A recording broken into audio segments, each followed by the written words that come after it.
நன்றி, வணக்கங்க. நான் வளர்மதி முருகேசன் பேசுகிறேங்க.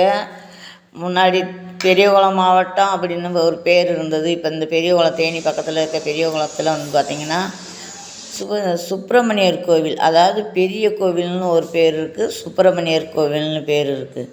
அந்த காலத்தில் ராஜராஜ சோழன் கட்டியதாக இன்றைக்கி ஒரு குறிப்பு கேட்டேங்க.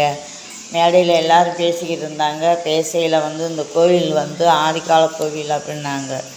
எனக்கே நானே இந்த தகவலை கேட்டதுமே கொஞ்ச நேரம் அசந்து போயிட்டேங்க.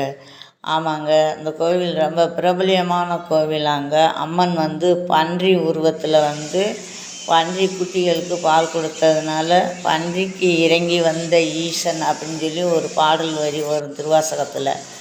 அந்த பாட்டுக்குரிய புராண காலத்து கோவில் அப்படின்னு இந்த கோவிலை சொல்கிறாங்கங்க.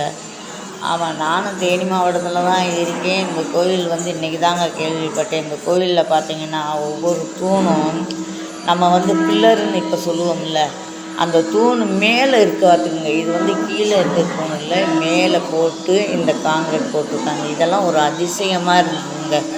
அந்த பில்லரோடைய வெயிட்டு மட்டும் ஒரு கோயிலில் நான் எங்கேயுமே பார்த்தது இல்லைங்க. அவ்வளோ வெயிட்டு மேலே காங்கிரீட் போகிறதுக்கு, காங்கிரீட்டுக்கு அந்த பலகை மாதிரி நல்லா அந்த கல்லை செதுக்கி தூக்கி வச்சுருக்காங்கங்க. ரொம்ப பிரம்மாண்டமாக இருக்குங்க இந்த கோவில். ஏதோ ஒரு படம் ஷூட்டிங்கில் கூட சிம்ரான் சூர்யாவை 2 பேரும் ஆடுவாங்க. நான் இந்த கேள்விப்பட்டதுலேருந்து எனக்கே கொஞ்சம் வந்து ஆசையாக இருந்தது இந்த கோவிலுக்கு இன்னொரு தடவை போயிட்டு வரணும் அப்படின்னு. புராண கோவிலாங்க.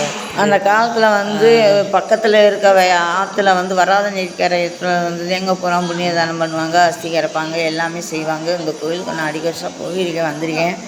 ஆனால் இந்த புராண கதையில் வந்து ராஜராஜ சோழன் கட்டியதாக ஒரு தகவல் கேட்கட்டியுமே அப்படியே கொஞ்சம் நேரம் அசந்து நின்று போனீங்க. ஆனால் இருக்கலாம், நம்பத்தக்கதான் இருக்குது இந்த கோவில். பார்த்திங்கன்னா ரொம்ப ரொம்ப பிரம்மாண்டமாக இருக்குது. உங்களுக்கு ஒரு வீடியோ எடுத்து ஷேர் பண்ணிக்க. நன்றி.